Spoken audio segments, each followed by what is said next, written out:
the all-new Fire Station number 3, there's an aging piece of equipment. This was my truck for 26 years.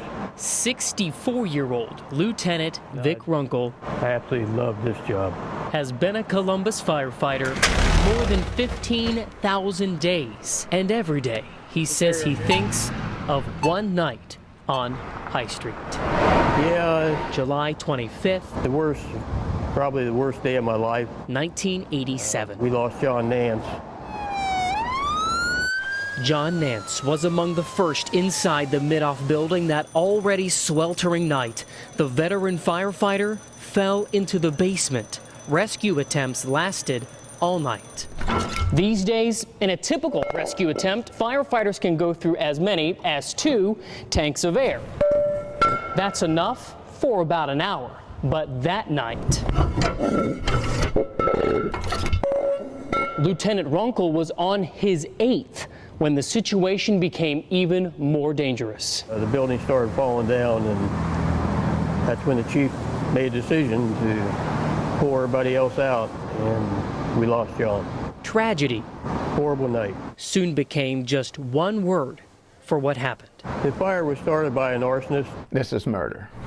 Billy Reedus has worked the arson investigation since day one. I remember everything about that area at 151 North High. Yeah, it's as vivid as it happened yesterday to me. Records show the fire began in the basement, quickly fueled by something possibly like gasoline. So you go over these files time and time again. Everything Reedus found has become part of the Nance file. Now, boxes of nearly 3 decades of details, hours of taped interviews and videos. To this day, we have not been able to find out who's responsible for this fire. An arrest still isn't close. Very frustrating. Reedus says the newest tip came a year ago, and it could be his last. No regrets. He's retiring soon. Did what I could. I don't really want to. And he's not the only one leaving the department. But I think it's time. After 42 years, Lieutenant Vic Runkle has ended his days as a firefighter. And that unforgettable night has led to new training and equipment. It's got an extra mask. As part of the legacy for a fallen friend for days still to come. I hope that his legacy continues. Mike McCarthy, ABC 6 News.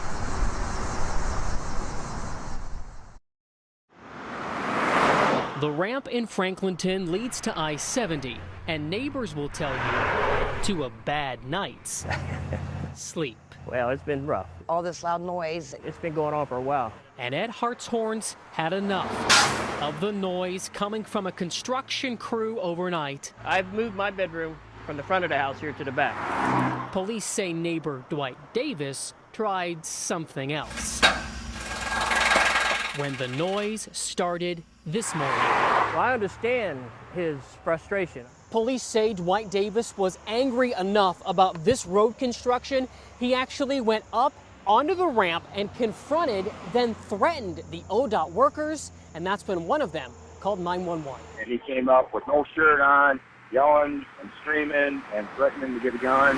Police placed Davis in the back of a van. Detectives say he punched an officer in the face twice. That officer turned out to be the son of the Columbus police chief. You know, our bedroom's right there. Shines right through the windows, shakes the house. Rhonda Wickham is the girlfriend of the suspect. Do you think your boyfriend was right to hit a police officer? I think he was right to defend himself. Why was he having to defend himself? Because they was coming at him. They didn't say you were under arrest. They was both on him because he had used the word F you to him.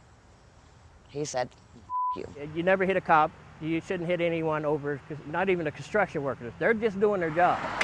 Neighbors like Ed Hartshorn hope the job gets done soon. He'd really like some better sleep. Mike McCarthy, ABC 6 News.